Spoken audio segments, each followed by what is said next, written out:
मराठी भाषेत ना काही काही अक्षरं सुंदर शब्द तयार करतात. अगदी उदाहरणच द्यायचं झालं तर बा. छत्रपती शिवाजी महाराज या नावामागे एक छान वलय आहेच, आदर आहे, धाक आहे. पण शिवाजी महाराजांना शिवबा म्हणताना एक आपलेपणा वाटतो, एक जिव्हाळा दाटून येतो. संत तुकाराम त्यांनाच तुकोबा म्हणताना परत तोच जिव्हाळा.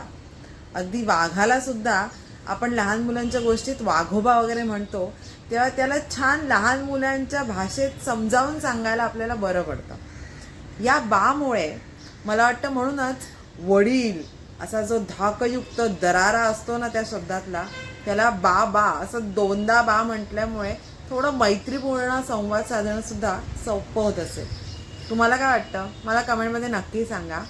आणि अशा भाषिक गमती जर तुम्हाला आवडत असतील तर पुस्तक कट्ट्याला सबस्क्राईब करायला आणि इन्स्टावरती आम्हाला फॉलो करायला अजिबात विसरू नका.